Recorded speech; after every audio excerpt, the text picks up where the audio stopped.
2 नवंबर और 3 नवंबर का दिन कुंभ राशि के लोगों के लिए कैसा होने वाला है।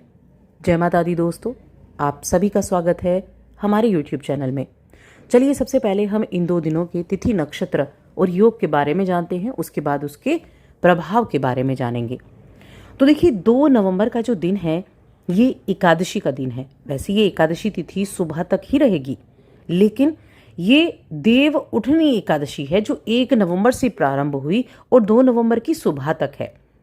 तो बहुत ही उत्तम दिन होने वाला है।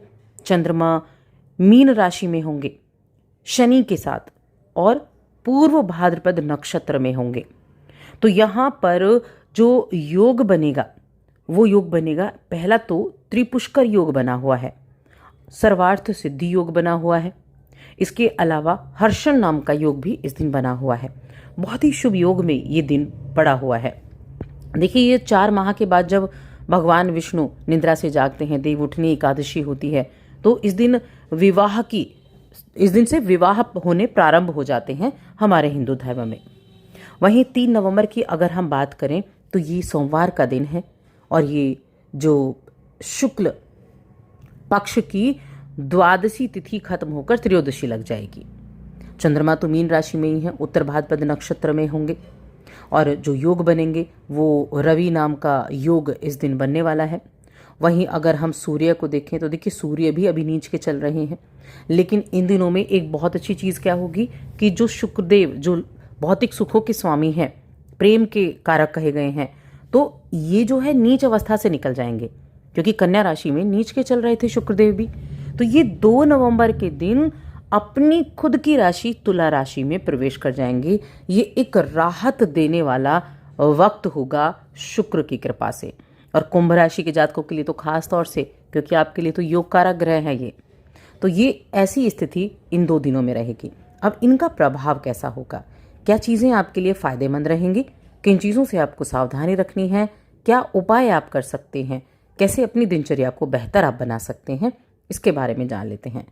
आगे बढ़ने से पहले छोटा सा निवेदन है, चैनल पर पहली बार आए हैं, अभी तक चैनल को सब्सक्राइब नहीं किया है तो ज़रूर कर लें। तो सबसे पहले मैं बात करूंगी 2 नवंबर के बारे में।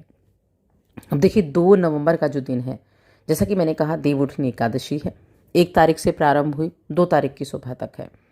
तो ये मीन राशि में चंद्रमा की स्थिति, आपके मीन राशि यानी आपके द्वितीय भाव में।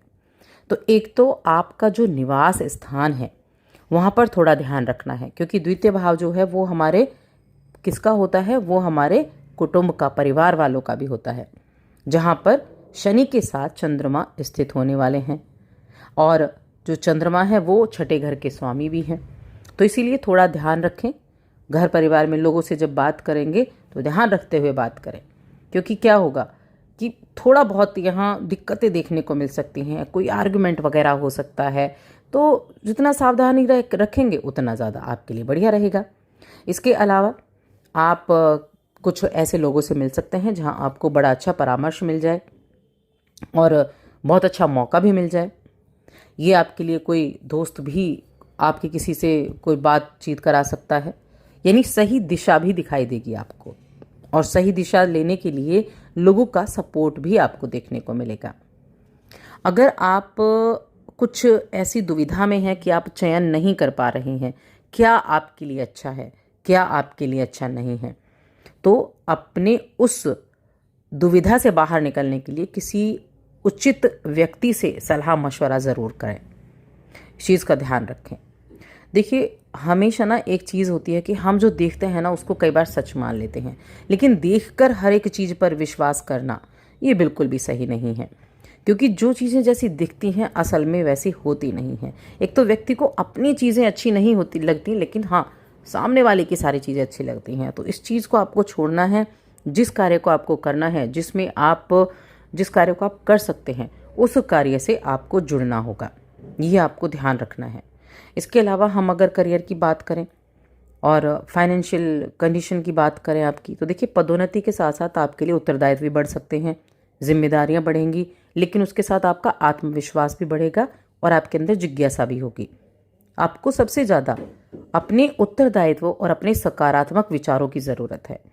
इसी के साथ अपनी सीमाओं को बढ़ाते हुए आप अपने मार्ग पर सही तरीके से चलने का कार्य भी करेंगे। जो स्टूडेंट हैं उनके लिए ये मैं कहूँगी थोड़ा सा ऐसे दिन हो सकते हैं कि आपको खर्चा करना पड़े या आपकी जेब पर बहुत भारी पड़े ये 2 दिन, तो थोड़ा ध्यान रखें। अब फीस तो नहीं बढ़ेगी, लेकिन हाँ कोचिंग क्लासेस आप देख रहे हैं तो वो आपको महंगे मिलेंगे, इसलिए मेहनत आपको करनी होगी अच्छे परिणाम पाने के लिए। आपने जो खर्च किया है वो बेकार ना जाए, इस पर आपको ध्यान देना होगा, इसलिए आपको ज़्यादा मेहनत करनी पड़ेगी, तभी जाकर आपको उसके उचित रिजल्ट देखने को मिलने वाले हैं। और वहीं अगर हम कुंभ राशि के जातकों के लिए स्वास्थ्य की बात करें कि आपका स्वास्थ्य कैसा रहेगा, तो देखिए एक तो सबसे पहली चीज़ है कि आपके चौथे भाव में, आपके छठे भाव में गुरु बृहस्पति मौजूद हैं और ये आपके दूसरे भाव के स्वामी भी हैं। तो ये स्वास्थ्य के मामले में आपके लिए अच्छा रहेगा। आपकी एनर्जी जो लेवल है ना उसको बना कर रखेगा और आप अपने अच्छे कामों में अपना वक्त बिताएंगे। पैसे की अहमियत भी आप अच्छे से जानते हैं। आप कोशिश करते हैं कि धन बचाएं, लेकिन बच नहीं पाता है। बहुत मुश्किल से आप धन को सेव कर पाते हैं। तो इस दिन आप जो रिश्तों के मामले में देखा जाए तो बहुत शानदार है। प्रेम जीवन, वैवाहिक जीवन दोनों ही मामलों में अच्छा है। हाँ, परिवार के बाकी सदस्यों के साथ मैं कह सकती हूँ थोड़ा सा ध्यान रखना है, लेकिन ये दोनों रिश्तों को लेकर बहुत अच्छा रहेगा आपके लिए।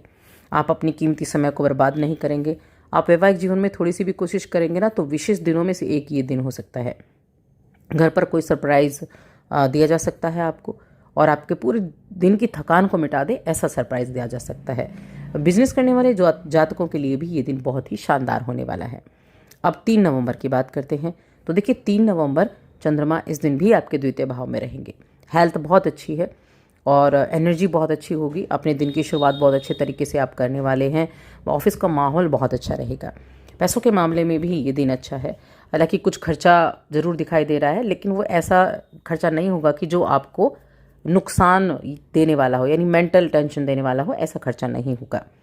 तो उस खर्चे को आप बड़े खुश होकर करने वाले हैं। ऐसा आपके घर से जुड़ी हुई चीज़ों के ऊपर होने वाला है। इसके अलावा प्रेम जीवन के मामले में, वैवाहिक जीवन के मामले में अच्छा है। और देखिए शुक्रदेव जिन्होंने राशि बदली, शुक्रदेव की स्थिति बहुत उत्तम आपके लिए होने वाली है, क्योंकि ये आपके नवम भाव के स्वामी हैं और नवम भाव में बैठने वाले हैं। नवम भाव के स्वामी हैं और चौथे भाव के स्वामी हैं। भाग्य का साथ मिलेगा, परिवार का सपोर्ट मिलेगा, आपके माता का सपोर्ट आपको देखने को मिलेगा। माता के साथ बॉन्डिंग बहुत अच्छी होगी। पिता के साथ आपका जो रिश्ता है वो भी सुधरेगा। अगर कुछ चल रहा था तो वो भी चीज़ें आपको सुधरती दिखाई देंगी। कुछ ट्रैवल वगैरह का योग भी बना हुआ है। हो सकता है कि आप इन दिनों में ट्रैवल भी कर लें, कहीं घूमने के लिए प्लानिंग कर लें, परिवार के साथ कहीं जाने की प्लानिंग कर लें। तो इस तरह की चीज़ें भी होने वाली हैं। कुछ खरीदारी आप करना चाहते थे, कोई वाहन वगैरह खरीदना चाहते थे, आपके पिता यहाँ आपको सपोर्ट करते हुए दिखाई देंगे। आपके फैमिली का भरपूर सपोर्ट आपके लिए रहेगा।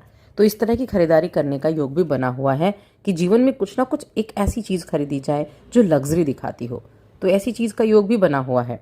तो घर में खुशियों का आगमन है और खुशियाँ देने वाला ये समय भी है। बेशक सूर्यदेव अभी नीच के चल रहे हैं, लेकिन बाकी ग्रह हम देखें तो काफ़ी अच्छे हैं। अष्टम में आपके मंगल है, तो बहुत अच्छा समय है। बड़े एफर्ट करने का समय है। इन एफर्ट के द्वारा रिजल्ट प्राप्त करने का समय है। प्रेम जीवन, वैवाहिक जीवन भी अच्छे हैं। अब उपाय क्या करने हैं, तो उपाय के तौर पर मैं कहूँगी कि रविवार का दिन पड़ेगा, तो रविवार के दिन क्या करना है, थोड़े से गुड़ का दान करें। 1.25 किलो गुड़ का दान करें। इस दान को करने से जो सूर्य नीच के हैं ना, उनका प्रभाव कम रहेगा। तो इस कार्य को कर सकते हैं। तो बस आज की इस वीडियो में इतना ही।